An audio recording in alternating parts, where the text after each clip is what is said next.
मैं माननीय मुख्यमंत्री महोदय से निवेदन करूंगा सर कि आप अपना उद्बोधन दें और विभाग को सर मार्गदर्शन भी प्रदान करें।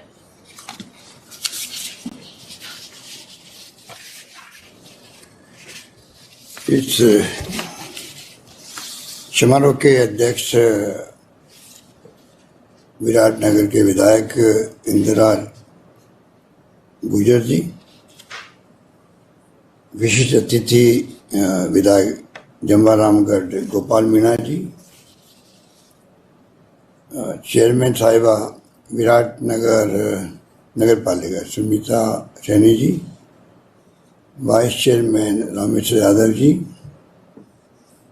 नगर अध्यक्ष विजय छिपा जी, पीसीसी मेंबर जगदीश मीणा जी, नीलम मीणा जी, महेंद्र जी पूर्व सरपंच, राम साई कांकरेलिया जी और तमाम अन्य उपस्थित जनप्रतिनिधिगण और हमारे principal secretary Rajesh Yadav ji, Rajendra Vishal ji, special secretary chief minister Sanjeev Mathur ji, chief engineer roads DR Meghwal sahab, chief engineer national highway, तमाम PWD के अधिकारीगण, अन्य उपस्थित महानुभाव, और मैं समझता हूँ इस प्रोग्राम को ओपन किया गया है। जो भी इसको सुन रहे हैं उन तमाम लोगों को मेरा प्रणाम, और वो तमाम लोग जो इससे जुड़े हैं उसके लिए मैं उनका आभार व्यक्त करता हूँ। जैसा भी आपने इंदिराज गुर्जर जी से और गोपाल मीणा जी से उनके विचार सुने, मुझे बहुत पसंद था कि दो नौजवान विधायक जो अपने अपने क्षेत्र के विकास में अपना आप को समर्पित किए हुए हैं, प्रतिबद्ध किए हुए हैं और रुचि ले रहे हैं, इस बात की मुझे बहुत पसंद था। और मैंने अनुभव किया कि जो जनप्रतिनिधि, चाहे वो गांव का वार्ड पंच हो, चाहे वो सरपंच हो, चाहे नगर पालिका के पार्षद हो या चेयरमैन या उपाध्यक्ष हो, जो जितनी रुचि लेता है वहाँ कुछ कुछ काम तो हो ही जाते हैं विकास के। चाहे किसी पार्टी की सरकार हो, अगर हम रुचि लेंगे तो कुछ काम करना ही पड़ता है। और मुझे खुशी है कि जब से ये विधायक बने हैं, गोपाल मीणा जी तो पहले भी विधायक थे और इंदिराज जी को पहली बार मौका मिला है, और पहले बार मौका मिलने के बावजूद भी जो अभी वो अपने क्षेत्र के उपलब्धि बता रहे थे, तो ये सोच दर्शाती है कि वो क्या चाहते हैं अपने क्षेत्र के विकास के लिए, किस प्रकार उनकी सोच है, किस प्रकार उनका सपना है, और ये सपना उनका बना रहे और नए नए सपने देखते रहें, तो मैं समझता हूँ वो काम भी आगे आने वाले वक्त में होंगे पूरे। गोपाल मीणा ने एक बात कही कि पिछली बार मैंने कहा था कि जब मैं दूसरी बार मुख्यमंत्री था तो मैंने कहा कि विधायक गणों ने जो जो काम मुझसे मांगे 5 साल में, विधायक काम मांगते मांगते थक गए और मैं देता देता नहीं थका। तो गोपाल समझ जाओ अब भी ऐसा ही होगा, कोरोना काल के अंदर भी कोई कमी नहीं रखेंगे। हालांकि अभी 80% रेवेन्यू कम हो गई है, 80%, क्योंकि सब लॉकडाउन हो गया लंबा, कभी अनुशासन पखवाड़ा मनाया, कभी अभी लॉकडाउन कर दिया, उसको एक्सटेंड कर दिया, तो आप समझते हो सब काम बंद हैं, तो रेवेन्यू कम हो रही है, पर मैनेजमेंट इतना अच्छा करेंगे वित्तीय प्रबंधन।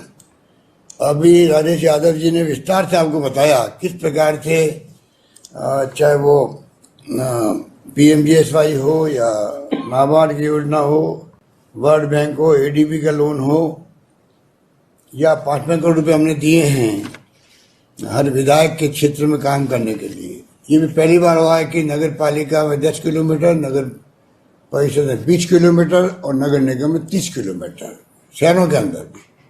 तो सब तरह के से कैसे सड़कों का जाल बिछे राजस्थान के अंदर, स्टेट बजट में भी अच्छा प्रोविजन किया है। तो हमारी टॉप प्रायोरिटी सड़कें हैं राजस्थान के अंदर। टॉप प्रायोरिटी सभी है। अभी तो कोरोना का जंग टॉप प्रायोरिटी में है, जो सब कुछ छोड़ के अपन लोग सभी लगे हैं उस काम के अंदर। आपको सबको मैं कहना चाहूँगा, चाहे आम जनता हो, चाहे वो विधायकगण हो, जनप्रतिनिधि हो किसी स्तर के, एनजीओ हो, धर्मगुरु हो, बल्कि विपक्षी पार्टियों को मैंने साथ लेने का प्रयास किया। सब मिलके हम लोग इस जंग को लड़ें और एक की जान भी क्यों जाए, ये हमारा ध्येय है। तो पूरी तरह समर्पित है, उस जंग को लड़ रहे हैं। अभी लॉकडाउन के बाद में आप देख रहे हो काफ़ी फर्क पड़ा है, ग्राफ नीचे आया, मृत्यु दर भी नीचे आई है, संक्रमित लोगों की संख्या भी नीचे आई है। और मैं उम्मीद करता हूँ कि सेकेंड लॉकडाउन के बाद में और कम आएगी।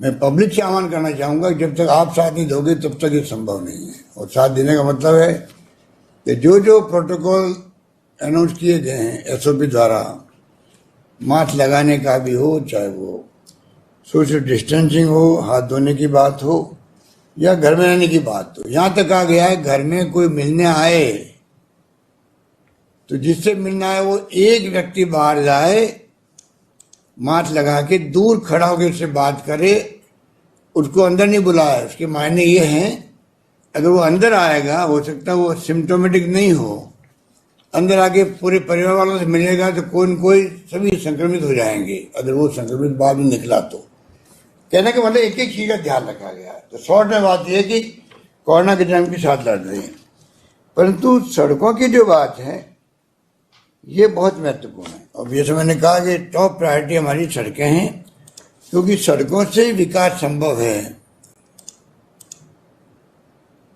गांव का अभी रविंद्रराज और आप कह रहे थे कि आज मटर मंडी से लगा करके व्यापारियों को भी, किसानों को भी, सबको लाभ है। जयपुर का दौसा का भी दूरी कम हो जाएगी और जयपुर और अलवर जिला भी जुड़ जाएगा, तो सभी तरह से फायदे हैं। सड़क ऐसी चीज़ है कि अगर सड़क बन जाती है गांव के अंदर, चाहे डिस्ट्रिक्ट मेजर रोड हो, अदर डिस्ट्रिक्ट रोड हो, चाहे डिस्ट्रिक्ट हाईवे हो, चाहे मेगा हाईवे हो, चाहे नेशनल हाईवे हो, इन सब में जो काम का बंटवारा होता है, नेशनल हाईवे भी आधा काम राजस्थान सरकार की पीडब्ल्यूडी महकमा करता है उनके बिहाफ पे। वो काम भी हमारी टॉप प्रायोरिटी पे रहता है और अच्छा काम करते हैं यहाँ के इंजीनियर्स वे मिल करके। और स्टेट हाईवे का काम भी अच्छा चल रहा है। मिसिंग लिंक के काम हैं, अपग्रेडेशन के काम है, सुदृढ़ीकरण के काम है। जितने ज़्यादा होंगे, अभी इंदिरा कह रहा था कि हमारी सिंगल रोड से सब, अब वो डबल भी बनेगी, सुदृढ़ीकरण भी होगा, उसके अपने लाभ हैं क्षेत्र के अंदर। तो मैं कहना चाहूँगा कि जिस प्रकार से आंकड़े दिए गए हैं, अलग अलग विभागीय दे थे, किस प्रकार से हर क्षेत्र में हम लोग चाहेंगे बड़ा इन्वेस्टमेंट हो करके, चाहे लोन लेना पड़े लोन लेंगे, पर अच्छी सड़कें बननी चाहिए। क्योंकि आपको मालूम है कि जॉन एफ कैनेडी जो प्रेसिडेंट थे अमेरिका के, उन्होंने उस जमाने में कहा कि क्योंकि सड़कें शानदार है अमेरिका की, इसलिए हम विकसित राष्ट्र कहलाते हैं। इसलिए विकसित राष्ट्र नहीं है कि उसके कारण सड़कें अच्छी बनी हैं। कहने का मतलब, अगर सड़कें अच्छी होगी तो आप गांव भी विकसित बनेगा, डिस्ट्रिक्ट आगे बढ़ेगा, प्रदेश आगे बढ़ेगा। कितनी बड़ी बात उन्होंने कही उस जमाने के अंदर। अब तो 50 साल हो गए उनके मर्डर हो गया वहाँ पर, परंतु हम बचपन में सुनते थे उनको, देखते थे किस प्रकार के बहुत शानदार व्यक्तित्व के धनी थे वो पंडित नेहरू के जमाने के अंदर। तो आज वही बात सामने आती है कि जितनी अच्छी सड़कें बनेगी उतना अच्छा विकास होगा। इसलिए आप निश्चिंत रहें, जो आपके दिलो दिमाग के अंदर कल्पना है, हम सब मिलकर के आने वाले वक्त में कोई कमी रखेंगे नहीं। और आपसे मेरा ये आह्वान है इस मौके पर कि काम समयबद्ध हो। ये इंजीनियर साहब बैठे हैं दोनों, हमारे प्रिंसिपल सेक्रेटरी साहब बैठे हैं। अभी मैंने एक बार मीटिंग ली सुब्रमण्यम इंजीनियरों की, वीसी करी मैंने पीडब्ल्यूडी के, उनको भी इसलिए मैंने करी खुद ने कि उन तक मैसेज जाए कि सरकार की मंशा क्या है। नंबर एक, क्वालिटी की सड़कें, सड़क बनना एक बात है और 6 महीने में टूट गई सड़क, 8 महीने में टूट गए तो लोग आपको कहेंगे एमएलए साहब सड़क बनाई तो टूट गई वापस, इतना करप्शन हुआ इसके अंदर। उस तक का ध्यान रखना पड़ता है। डिफेक्ट लाइबिलिटी भी पहले 3 साल थी, उनको 5 साल कर दिया, मेंटेनेंस भी 5 साल होगी ठेकेदार द्वारा। उसी रूप में मैंने खुद ने चर्चा करी, क्योंकि मेरा अनुभव था 20 साल पहले का, जब मैं मुख्यमंत्री था और उस वक्त में भी भयंकर अकाल सूखे पड़े थे और हम लोग बहुत बदनाम थे सड़कों के मामले में, क्योंकि कहावत बन गई थी कि गुजरात की सड़कें बहुत शानदार है। गुजरात से जब आते हैं बाई रोड कोई और कार में से किसी को नींद आ जाए और नींद खुल जाए तो हम लोग राजस्थान आ गया, क्योंकि सड़कें के गड्ढे पड़े हुए थे, सड़कें अच्छी नहीं थी, ये कहावत थी। उस जमाने में मैंने इंटरेस्ट लिया कि सड़कों की क्वालिटी अच्छी बने और बाकायदा उस वक्त भी मैंने इसी प्रकार मीटिंग ली थी और 2-2 कहा था। हमें सब कुछ बर्दाश्त है, परंतु क्वालिटी का मेंटेनेंस करना आपकी जिम्मेवारी होगी, उसमें कोई कॉम्प्रोमाइज नहीं होगा। क्वालिटी होना बहुत जरूरी है। मजबूत सड़क बने, सालों चले, जनता को अच्छा लगे, उसी ढंग से व्यापार बढ़ेंगे, उद्योग धंधे बढ़ेंगे, आवागमन के साधन अच्छे बनेंगे, उसी रफ्तार से विकास होगा। इसलिए उसी रूप में अपन लोग इसमें लगे हुए हैं। और बाकी जो चाहे पानी की योजनाएं हो, जो आप रामगढ़ की बार बार बात कहते हैं, मुझे मालूम है कि रामगढ़ पानी चाहे वो कितना मिल जाए बिशनपुर से, तभी रामगढ़ आपके दिलो दिमाग में बसा रहेगा। रामगढ़ आपकी कमजोरी हो गई है कि भाई रामगढ़ तो भरा रहेगा, तभी हमें लगेगा भाई सुकून मिल गया हम लोगों को। इसलिए मैं इस बात को समझ रहा हूँ और मैं बराबर अधिकारियों से बात करता रहता हूँ, अधिकारियों की भी और दूसरा जिले में भी। अरे बांदीकुई है, अब बांदीकुई का कल मैं परसों मीटिंग ले रहा था पानी की, पूरे जिला बर्बाद है, दौसा जिला पानी को लेके। इसदा बांध से पहले जिला पूरा कवर होगा, कुछ गांव रास्ते में आएंगे सवाई माधोपुर के, बोली आएगी, कस्बा आएगा, बाकी पूरे जिला कवर होगा इसमें, दौसा जिला। पर उसमें बांदीकुई के मैंने देखा कि जो उसकी स्थिति खराब है पानी को लेके, वहाँ तो खाली मुश्किल से ट्यूबवेल से काम चलता है और बहुत ही स्थिति नाजुक बनी हुई थी, जो मैंने फीडबैक लिया अधिकारियों से। अलवर वाले मांग कर रहे हैं कि हमारे बहुत स्थिति खराब है, पानी वहाँ भी जाना चाहिए। तो रामगढ़ भी ध्यान में है, बल्कि मैं तो चाहता था कि अभी जब पानी आ रहा जयपुर यहीं से पाइपलाइन चला जाए, जैसे तुमने सुझाव दिया था, तो वो संभव नहीं हो रहा है क्योंकि कई कारण हैं। फिर भी हम 3rd फेज ला रहे हैं उसका पानी का, तब देखते हैं क्या कर सकते हैं। बिशनपुर का 3rd फेज आएगा जयपुर तक भी, तब भी देखेंगे क्या कर सकते हैं। तो मैं कहना चाहूँगा इंदिरा ने सारी बातें अपने तरीके से कह दी है। क्या क्या वहाँ कॉलेज भी खुल गया, वहाँ पर नगर पालिका ही बन गई, वहाँ पर एसडी ऑफिस बन गया, जो जो इसने मांग करी। इसको अनुभव होगा कि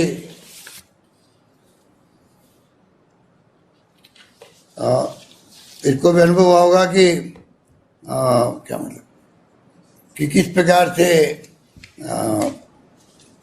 काम अगर इंटरेस्ट ले पब्लिक प्रतिनिधि तो सरकार काम करती थी। हमने चला करके पहले बजट के अंदर भी, मुख्यमंत्री की जो स्पीच होती है उस घोषणाओं के अंदर भी, दूसरे बजट में भी कोई कमी नहीं रखी है, बल्कि हमने 2.25 करोड़ से 5 करोड़ तक कर दिया आपका फंड, एमएलए का भी कर दिया, आप लोगों की जो भावना थी। हालांकि इस बार तो वो वैक्सीन के भेंट चढ़ गया है, पर वो तो 6 महीने बाद वापस आ जाएगा, कोई दिक्कत नहीं है। और विराटनगर में भी पानी की समस्या बनी रहती है, उसके लिए भी जो कर सकते हैं आप निश्चिंत में कि जो भी पानी की समस्या प्रायोरिटी में होनी चाहिए। अभी जो जल जीवन मिशन आया है उसको भी हम बहुत ही योजनाबद्ध तरीके से उसको हम काम आगे बढ़ा रहे हैं और हम चाहेंगे कि राजस्थान तो सदियों से पानी को लेकर तरसता रहा है हालांकि भारत सरकार हमारे साथ अन्याय कर रही है। उनको 90-10 का रेशियो होना चाहिए था इसके मरने का, ये पहाड़ों के राज्यों में होता है। यहाँ रेगिस्तान के इलाके हैं, गांव दूर दूर हैं, परंतु आज 50% भारत सरकार, 50% राजस्थान सरकार। तो आप सोच सकते हो कि बहुत बड़ा भार पड़ता है राजस्थान सरकार पर। फिर भी हमने मंजूर किया वैक्सीन के लिए। वैक्सीन ऐसी चीज है भारत सरकार को ही करनी चाहिए थी। वैक्सीन आज 5-6 तरह की वैक्सीन लगती है, तमाम भारत सरकार के द्वारा लगती है पूरे देश के अंदर।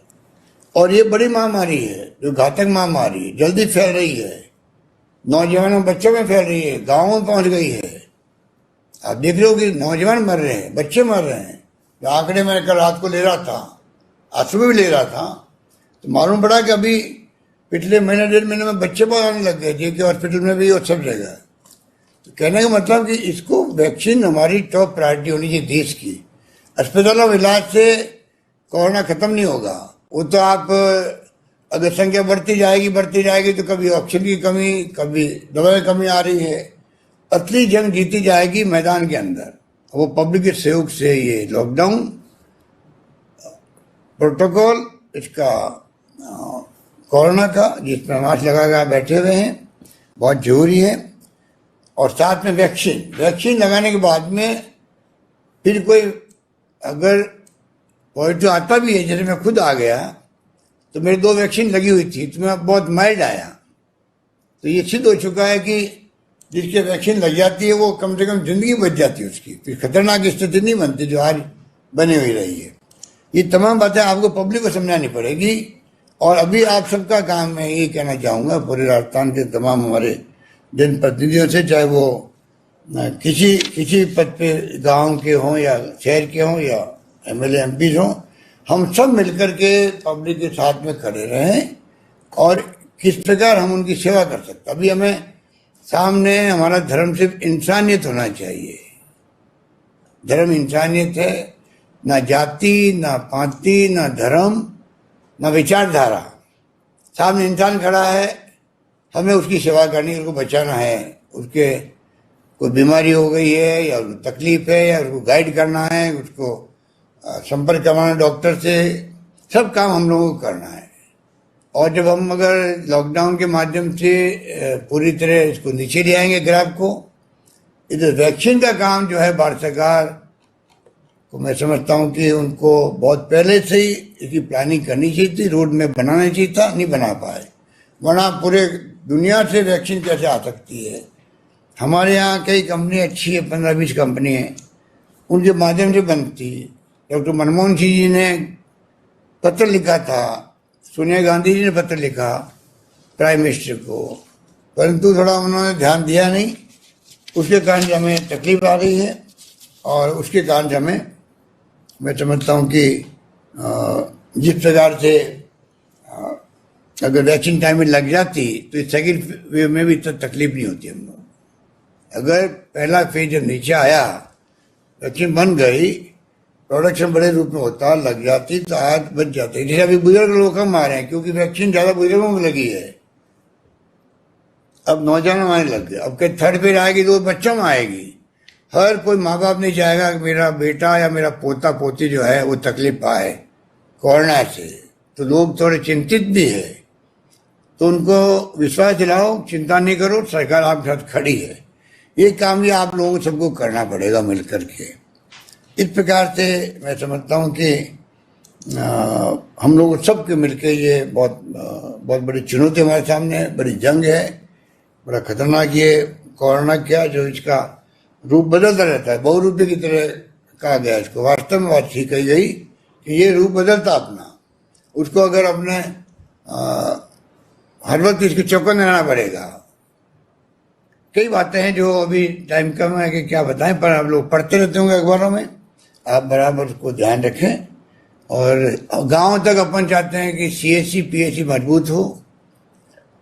गांव में डोर टू डोर सर्वे हो रहा है, उसको ध्यान दें आप लोग कि दवाएं बढ़ रही है, पैकेट बढ़ रहे हैं, उनके लिए सर्वे मालूम पड़ता है कि इसमें कोई थोड़ा बहुत ही संक्रमित होने की संभावना है या सर्दी जुकाम है। उसको हम लोग चाहते हैं कि किस प्रकार से उसका इलाज शुरू हो जाए टाइमली, उसको अलग करके उसके लिए CHC PHC में इतला की जाती है। ये तमाम काम है। अपन ने एम्बुलेंस फ्री कर दी कि एम्बुलेंस में लोग कई बार बहुत ज़्यादा वसूल करते थे पैसा गरीबों से भी, वो फ्री कर दी कि नहीं, एम्बुलेंस सरकार चलाएगी। 108 के अलावा भी कलेक्टर को कह दिया गया आप एम्बुलेंस जो प्राइवेट है उन सबको एक्वायर कर लो जरूरत पड़े तो, पर एम्बुलेंस उपलब्ध हो मरीजों को किसी भी रूप में, लोकल भी और गांव में ले जाना तब भी। दाह संस्कार सम्मान के साथ हो। आप देख रहे हो कि किस प्रकार गंगा के अंदर बहाए जा रहे हैं सब, बिहार UP के अंदर बड़ी देश की बदनामी दुनिया भर में हो रही है। मैं आर्टिकल पढ़ता रहता हूँ दुनिया भर के, जो बड़े बड़े लिखने वाले हैं, वाशिंगटन टाइम्स और सब जगह, वो सब इनको वाच कर रहे हैं कि गंगा पवित्र मानी जाती है और वहाँ फैल रही है ये लाशें, और इससे कोई और महामारी पैदा नहीं हो जाए, इस तरह की बातें मुझे लग गई। तो कहने का मतलब है कि आज हम चारों ओर से घिरे हुए हैं, उसका केंद्र सरकार हो चाहे राज्य सरकारें हो, आपस में मिलके काम करना पड़ेगा और एक दूसरे की भावना समझनी पड़ेगी। उस रूप में हम लोग वैक्सीनेशन भी करें, उस रूप में प्रबंधन करें और उस रूप में मिलके इस जंग को लड़ें और जीत के आए। अपन ने इसलिए ये दाह संस्कार की जिम्मेदारी ली है, नगर पालिकाओं को, नगर निगमों को दी है। पूरा खर्चा स्टेट गवर्नमेंट दे रही है उनको। 35 करोड़ रुपये हमने मंजूर भी कर दिए कि नगर पालिका, नगर निगम, नगर परिषदें, कोई भी कोरोना का मरीज की डेथ हो जाती है तो 20 से ज़्यादा लोग जा नहीं सकते, कई बार बॉडी गांव ले जानी पड़ती है, कई बार ढंग से उसका लाइन लग जाती है, वेट करना पड़ता है। तो तमाम काम ये नगर निगम स्थानीय निकाय करे और खर्चा सरकार देगी उनको। ये भी अपने पहला राज्य होगा देश के अंदर जिसने ये काम हाथ में लिया है। और मोक्ष कलश यात्रा आपको मालूम ही है कि अपन हरिद्वार तक भेजते हैं, बसें चलने लग गई अभी वापस, कोई दिक्कत नहीं है इस प्रकार से। और पहला राज्य राजस्थान था जिसने, जब मोदी जी ने अनाउंस किया 50 लाख रुपए मेडिकल डॉक्टरों के लिए और नर्सेज के लिए, तो उस पर हमने कहा राजस्थान में तमाम कर्मचारी जितने भी हैं उन तमाम कर्मचारी जब संविदा कर्मी भी क्यों नहीं हो, अगर उसकी ड्यूटी ऑफिशियल लगी है उसको 50 लाख रुपए सरकार देगी, क्योंकि वो भी तो इंसान है, वो भी कोविड के कारण उसकी जान क्यों जाए। हर चीज़ को हमने बहुत ही ढंग से, अभी नई भर्ती हम लोगों ने शुरू करी है। 10,000 1,000 तो डॉक्टर ले रहे हैं, 25,000 पैरा स्टाफ ले रहे हैं, मेडिकल स्टाफ ले रहे हैं, नर्सेज वगैरह ले रहे हैं, 25,000 ले रहे हैं, जिससे कि गांव गांव तक सब सुविधा पहुंच जाए। इंदिरा रसोई बनाई गई। इंदिरा रसोई का आप लोग देखें किस प्रकार से और ज़्यादा फैलाव हो सकता हो तो उसको आप चलें, स्टडी कर लें। शहरों में चल रही है तो गाँव में कस्बों में चल सकती है, उसको हम बढ़ाएंगे, क्योंकि उसमें भोजन फ्री भी दे रहे हैं अभी तो मरीजों को भी, उनके अटेंडेंट को भी। ये तमाम काम जो है अच्छे ढंग से अपन कर रहे हैं। और अंत में कहना चाहूँगा कि ये जो चिरंजीव योजना है जिसकी तारीफ आप लोगों ने करी अभी, इस योजना को आप लोग गरीबों तक इसको पहुँचाओ भी, उनको कई बार पता नहीं पड़ता है, खाली फॉर्मेलिटी करनी पड़ती है, 1 रुपया नहीं देना उनको, खाली जन आधार कार्ड का रजिस्ट्रेशन करवाना उनको। उसके बाद में ड्यूटी है इंश्योरेंस कंपनी की सरकार की, 5 लाख तक का इलाज। ये भी समझाओ, ये खाली आउटडोर में तो अपन दवाएं फ्री पैसे दे रहे हैं राजस्थान की सरकार पहले से ही, टेस्ट फ्री कर रहे हैं। ये है योजना इंडोर पेशेंट के लिए, जो भर्ती होगा उसके लिए योजना, 5 लाख तक का परिवार का बीमा। इसके अंदर ये भी कर दिया है, 5 जब भर्ती होगा उसके 5 दिन पहले से, और जब ठीक होकर जाएगा बाहर तो 15 दिन बाद तक का छुट्टी अस्पताल होगी, उसके बाद 15 दिन तक का खर्चा भी सरकार देगी, इंश्योरेंस कंपनी देगी, कैशलेस है, ना तो पैसा देना है ना वापस वसूल करना सरकार से। आपको खाली अपना आधार कार्ड या जन आधार कार्ड जो भी है रजिस्ट्रेशन वो बताना वहाँ पर, वो उसको नोट कर लेंगे और काम चल जाएगा। अब ये पूरी बात समझानी पड़ेगी, हमने विज्ञापन भी दिए हैं, समझाने की कोशिश भी कर रहे हैं, फिर भी मैं देखता हूँ अभी तक काफ़ी लोग बाकी हैं। इसकी डेट बढ़वा दी हमने, अभी 31 मई तक कर दी है। 31 मई तक जो भरवाने का फॉर्म उसी दिन से उसे लागू हो जाएगा। मैं चिंता ये करता हूं कि अगर उसने गफलत कर दी तो बाद में अगर वो भर्ती होना पड़ा उसको, तो उसको बिना मतलब अगर प्राइवेट में चला गया तो 50,000 लाख 2 लाख जो भी जानते हो 10-10 लाख की बातें सुनते हैं, तो उसको तकलीफ हो जाएगी। इसलिए आप जरा इस अभियान को भी आप हाथ में लें, टेलीफोन से बात करें, भीड़ भाड़ करें, यूथ नहीं आप कहीं जाएंगे तो भीड़ इकट्ठी होगी। आप अभी इंदिरा कह रहा था कि मैं टेलीफोन में बात कर करके लोगों को गाइड कर रहा हूँ। इसी प्रकार से गोपाल सबको कहो, अपने मित्रों को भी, एमएलए को भी, भैया घर बैठे हुए आप लोग 10-20 टेलीफोन करो रोज के, तो फर्क पड़ जाता है। इस प्रकार से हम सब मिलके, मैं समझता हूँ 1 पॉइंट प्रोग्राम, कोरोना जंग को हम जीते, चिन्ह योजना को लागू करवाएं। और इसमें भी मैं बता देना चाहता हूँ आपको, अगर 31 के बाद में आपने नाम लिखवाए तो उसको फायदा 3 महीने बाद मिलने लगेगा। 3 महीने में अगर बीमार हो गए उनके परिवार के लोग तो कोई फायदा नहीं मिलेगा। ये बीमा कंपनी की शर्त थी, वो हमने अभी कोरोना को देखते हुए 1 महीना बढ़वाया था। 30 जून का हमने 30 अप्रैल का हमने 30 मई तक किया। और अब मैं चाहूँगा कि इसको आप योजना को भी प्रचार प्रसार करें। और ये सड़क का बनाने का पहले ही मैं समझता हूँ कि बजट घोषणा के बाद में शायद राजे यादव जी ज़्यादा जानते होंगे, मेरे ख्याल से पहला ही प्रोग्राम होगा, क्योंकि मैं 320 कर चुका हूँ 7 साल के अंदर, 13 महीने के अंदर 320, 99% कोविड को लेके।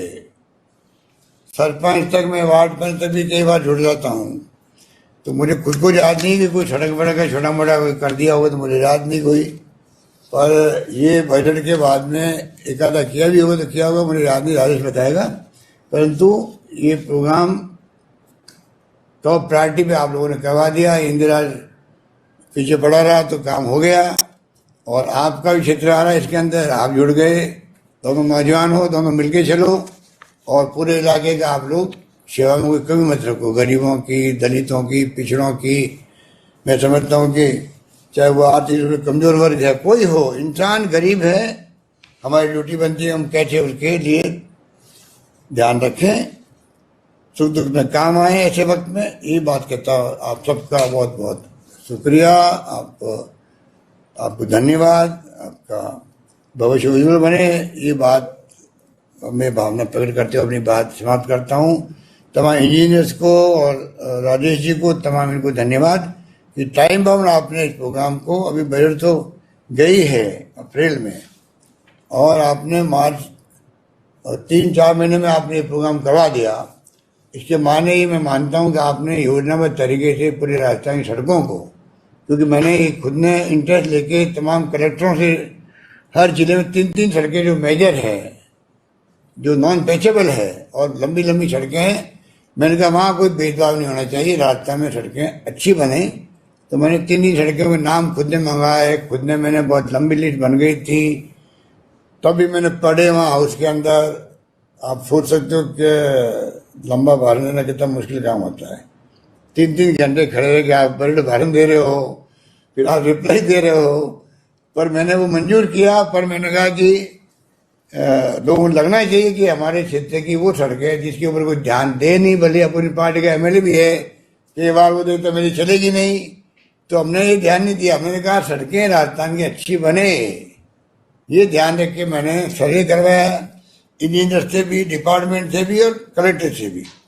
और जो कहा गया मुझे पता ही नहीं कौन सड़कें किस जिले में है, उसके बावजूद भी हमने निष्पक्ष होकर के इस काम का आगे बढ़ाया।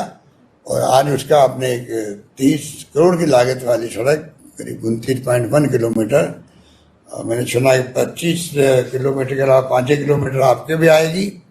सब मिलके आप लोग कर रहे हो, बहुत बहुत धन्यवाद। धन्यवाद।